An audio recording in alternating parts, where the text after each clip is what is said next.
Hello students, welcome back to our YouTube channel Shiksha Adhyayan पे आप सभी का स्वागत है। तो फटाफट से अगर आप लोग फर्स्ट टाइम विजिट कर रहे हो तो लाइक शेयर सब्सक्राइब करना मत भूलना।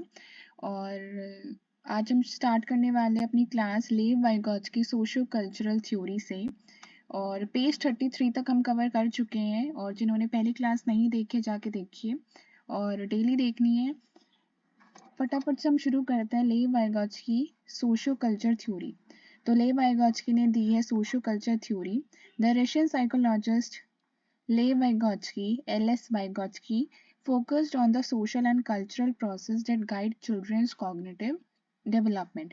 तो वाइगॉत्स्की ने किसके ऊपर ध्यान दिया है? सोशल और कल्चरल प्रोसेस पे ध्यान दिया है जो गाइड करते हैं बच्चे के कॉग्निटिव डेवलपमेंट में। तो इससे पहले हम पियाजे की थ्योरी कवर कर चुके हैं। वाइगॉत्स्की सोशियो कल्चर थ्योरी, इनकी थ्योरी का नाम है सोशियो कल्चर थ्योरी, जैसे पियाजे ने थ्योरी दी थी। ठीक है, तो इन्होंने और पियाजे दोनों ने कॉग्निटिव डेवलपमेंट के ऊपर बात करी है।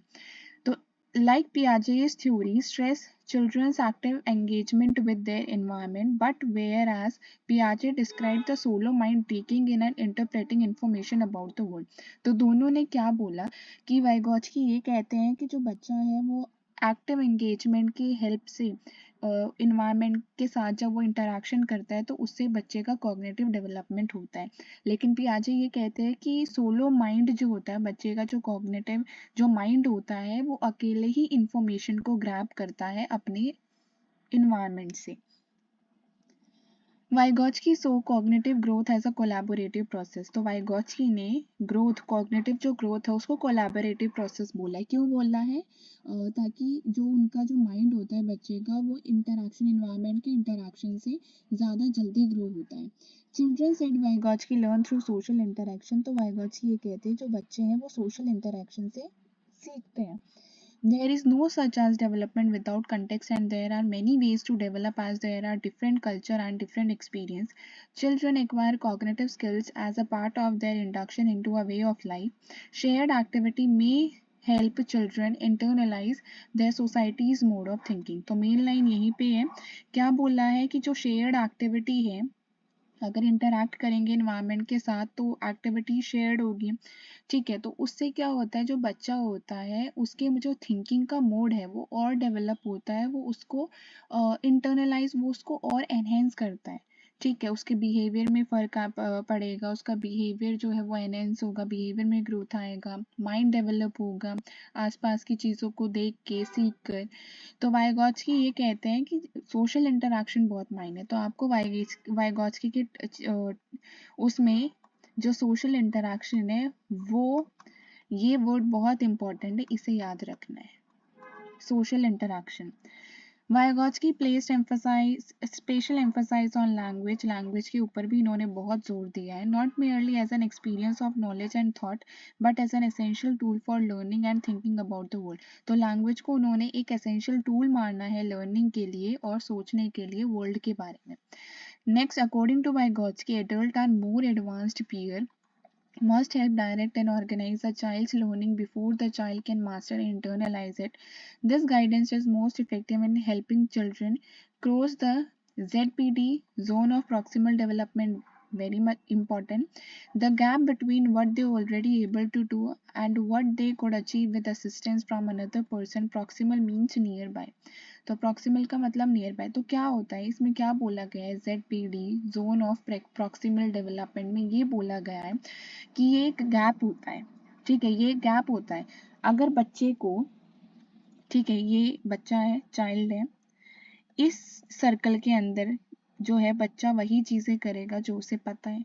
ठीक है, अब क्या है कि बच्चे को जो चीज़ें पता है और जो चीज़ें वो एक हेल्प से कर सकता है, मतलब with assistance from another person, दूसरों की हेल्प से जो चीज़ें वो एनहेंस कर सकते हैं, तो उनके बीच का गैप होता है ZPD zone of proximal distance. जो बच्चे खुद कर रहे हैं वो इसमें आ गए। ठीक है, और ये जो बड़े वाला सर्कल है, बड़े वाले सर्कल में क्या आएगा, बड़े वाले सर्कल में आएगा जो टीचर्स हो गए, फ्रेंड्स हो गए, जो बच्चों की हेल्प कर रहे हैं, असिस्टेंस दे रहे हैं। ठीक है, मतलब असिस्टेंस आप कह सकते हो, दूसरों से मिल रही है, हेल्प मिल रही है। ठीक है, तो इन दोनों के बीच के गैप को हम क्या कहते हैं, ZPD। ठीक है, Children in the ZPD for particular task can almost but not quite perform the task on their own, and it is with its psychological space that most learning occurs. क्योंकि बहुत सारे ऐसे टास्क होते हैं जो बच्चा खुद नहीं कर सकता है, तो उसे हेल्प चाहिए, और हेल्प टीचर कर सकते हैं, पेरेंट्स कर सकते हैं, फ्रेंड्स कर सकते हैं, पीयर हो गए। तो ये जब हेल्प दूसरों से मिलती है और चीज़ें उन्हें जो खुद पता होते हैं, तो उनके बीच का गैप को हम ZPD कहते हैं, ठीक है। Responsibility for directing and monitoring learning gradually shift from adult to child. Much as when child teaches a child to float, the adult must support the child in the water. आपको ये करने की जरूरत नहीं, ZPD इंपॉर्टेंट है, ये पता होना चाहिए। और रशियन साइकोलॉजिस्ट है वाइगॉट्स्की, जिन्होंने बोला है कि बच्चे सीखते सोशल इंटरेक्शन से। Zone of proximal development, Vygotsky term for the difference between what a child can do alone, जो बच्चे खुद कर सकते हैं, और what child can do with help, और जो हेल्प से कर सकते हैं, उन दोनों के बीच का गैप होता है ZPD। स्कैफोल्डिंग का मतलब होता है, very important, scaffolding temporary support to help a child master a task. जब आप टेम्पररी टीचर टेम्पररी हेल्प करती है बच्चे की ताकि वो उस टास्क को अच्छे से कर सके, that is scaffolding. Scaffolding is temporary support that parent हो गए, टीचर हो गए, या फिर कोई भी और हो गए पर्सन, जब वो बच्चे की हेल्प करते हैं उस टास्क को करने में जो बच्चा अकेला कर रहा होता है। For example, when a child is learning to float, a parent and teacher supports a child back. जब बच्चा फ्लोट करना सीख रहा होता है तो पेरेंट और टीचर सपोर्ट करते हैं, तो उसी सपोर्ट को, उसी टेम्पररी सपोर्ट को या हेल्प को हम स्कैफोल्डिंग कहते हैं। तो first with a hand, then they with only a finger, until the child can flow without support. Vygotsky theory has important implication होती है for education and cognitive testing. Tests can that focus on child potential for learning provide a valuable alternative to standard intelligence tests.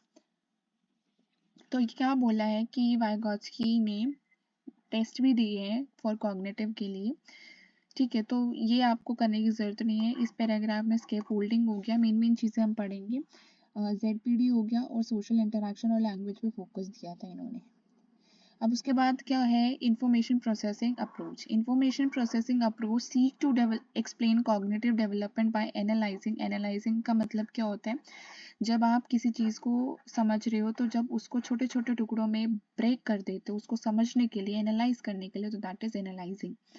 Information processing approach seeks to explain cognitive development by analyzing the process involved in making sense of incoming information and performing tasks effectively. Such process as attention, memory, planning strategies, decision making and goal setting. तो क्या बोला है information processing approach में, नाम से ही पता चल रहा है, जब आप explain cognitive development by analysing, जब आप अपने कॉग्निटिव डेवलपमेंट को एनहेंस करते हो, कैसे एनालाइज करके प्रोसेस को, जिसमें इंफॉर्मेशन या फिर उस टास्क को परफॉर्म करने की सेंस इंक्लूड होती है। जैसे अगर मान लो आपको कोई काम करना है जिसमें आपको इंफॉर्मेशन या फिर कोई टास्क इफेक्टिवली करना है, तो आप सबसे पहले उस चीज़ को समझोगे, एनालाइज करोगे उसको, उसके प्रोसेस को जितना आपसे बन पाएगा।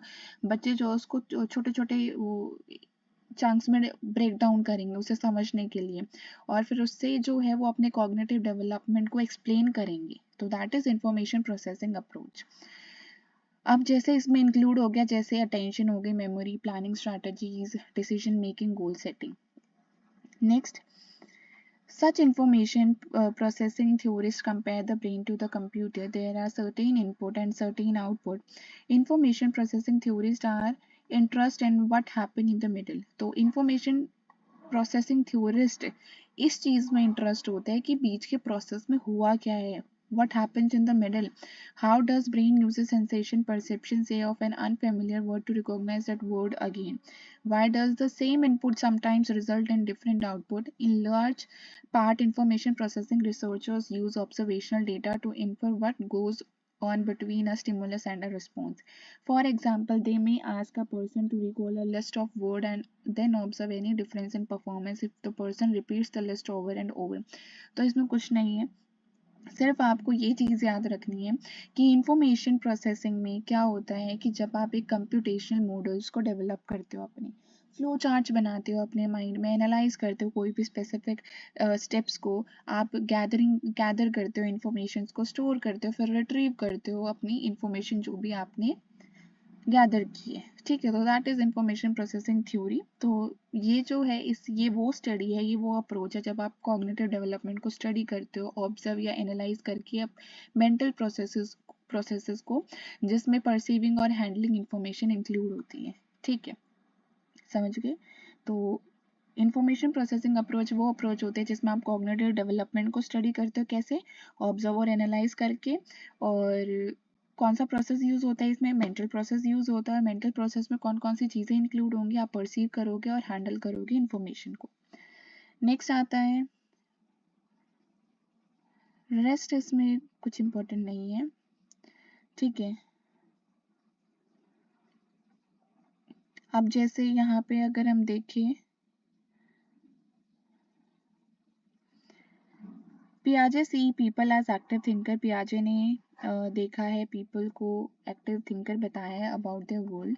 अनलाइक पियाजे they generally do not propose stages of development. तो इंफॉर्मेशन प्रोसेसिंग थ्योरिस्ट ने पियाजे ने जैसे स्टेज मेंशन किया है, ऐसे ही इसमें स्टेजेस नहीं प्रपोज की गई हैं। Instead they view development as continuous, और इन्होंने भी डेवलपमेंट को कंटिन्यूस ही माना है।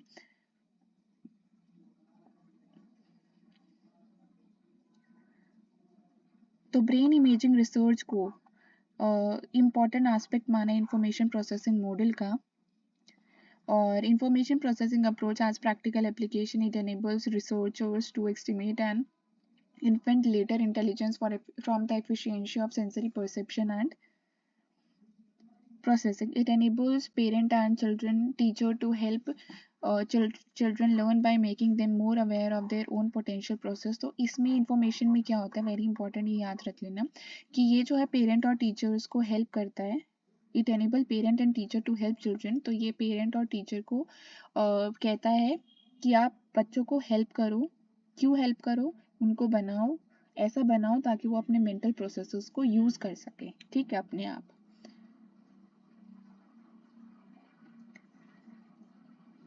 उससे पहले ये डायग्राम देख लो। सबसे पहले ये ब्रोन फ्रेंड ब्रेनर ने दिया है ecological theory. Bronfenbrenner की बायो इकोलॉजिकल थ्योरी है।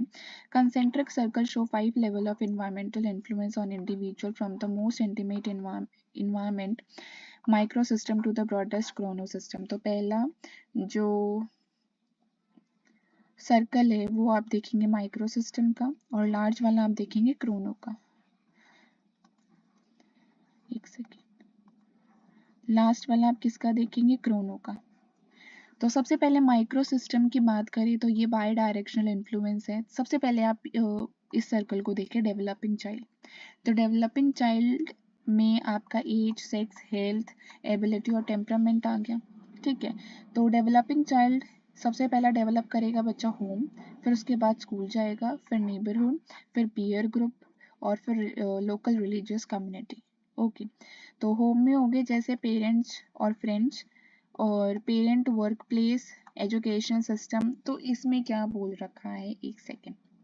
तो माइक्रो सिस्टम हो गया, सबसे पहले जो डेवलप करता है चाइल्ड, वो कैसे करता है, माइक्रो सिस्टम। उसके बाद आएगा आपका मीसो सिस्टम, जब इंटरैक्शन होता है दो माइक्रो सिस्टम का। जैसे दो माइक्रो सिस्टम कौन कौन से हो गए, पीटीएम होती है बच्चे की, ठीक है। तो यहाँ पे पेरेंट और टीचर्स इंटरैक्ट करते हैं, ठीक है, दो माइक्रो सिस्टम का इंटरैक्शन होता है, ओके। और उसके बाद अगर हम देखें एक्सो सिस्टम, एक्सो सिस्टम में हो गया जब यहाँ पे पेरेंट्स का क्या हो जाता है, जब यहाँ पे पेरेंट्स का होता है कोई भी, कहते हैं ना कि ट्रांसफ़र हो गया, तो ये सारी चीज़ें इसमें आके आती हैं। तो अब माइक्रो सिस्टम के अंदर क्या आते हैं, माइक्रो सिस्टम के फैक्टर्स की अगर हम बात करें तो माइक्रो सिस्टम के फैक्टर्स में आ जाएंगे आपके घर, आपका स्कूल, आपका नेबरहुड, आपका पीयर ग्रुप और आपके लोकल रिलीजियस कम्युनिटी। अब मीसो सिस्टम में क्या आ जाएगा, मीसो सिस्टम में जब ये दो माइक्रो सिस्टम आपस में इंटरैक्ट करेंगे, जैसे होम या स्कूल इंटरैक्ट में हो गया, तो होम और स्कूल कैसे इंटरैक्ट कर सकते हैं, पीटीएम में। उसके बाद स्कूल और नेबरहुड कर सकते हैं इंटरैक्ट। ऐसे ही जब दो माइक्रो सिस्टम इंटरैक्ट करते हैं तो दैट इज मीसो सिस्टम। अब उसके बाद एक्सो सिस्टम में क्या आएगा, जैसे पेरेंट्स का वर्क प्लेस, अगर पेरेंट्स का वर्क प्लेस पहले कहीं और था, बाद में उसका ट्रांसफ़र हो गया, कोई अगर वर्किंग है पेरेंट्स में से, तो उस पर भी, उसका भी इफेक्ट जो है बच्चे के डेवलप पे पड़ता है। अब उसके बाद मैक्रो सिस्टम की बात करते हैं तो इकोनॉमिकल और पॉलिटिकल सिस्टम, डोमिनेंट बिलीफ और आइडियोलॉजी, ये भी बच्चे के डेवलप में इम्पैक्ट डालते हैं। और लास्ट हो गया आपका Chrono system, dimension of time, जहाँ पे changing personal and societal condition over the life course. ठीक है, अभी हम इनको बाकी सारी विद एग्जाम्पल डिटेल में ज़रूर कवर करेंगे आगे। अभी सिर्फ आपको इतना पता होना चाहिए कि माइक्रो सिस्टम में कौन कौन सी चीज़ें आती है, आपके home, school, neighbourhood, peer group. Then उसके बाद आपको ये चीज़ पता होनी चाहिए कि मीसो सिस्टम में जब दो माइक्रो सिस्टम इंटरैक्ट करते हैं, क्योंकि यही लाइन आती है आपके एग्जाम में। एक्सो सिस्टम में जब ट्रांसफ़र हो जाता है, या फिर एजुकेशनल सिस्टम हो गए, आपके ट्रांसिट सिस्टम हो गए, शॉपिंग सेंटर हो गए, मास मीडिया हो गए, ये एक्सो सिस्टम में आते हैं। मैक्रो सिस्टम में आपका economic, political system, dominant belief, ideology, कोई आइडियोलॉजी है तो वो भी आपके मैक्रो सिस्टम में आती है, जो बच्चे के डेवलपमेंट पे असर डालती है। क्रोनो सिस्टम में डायमेंशन ऑफ टाइम के साथ साथ जैसे changing personal and societal condition over the life course. ठीक है, नेक्स्ट इज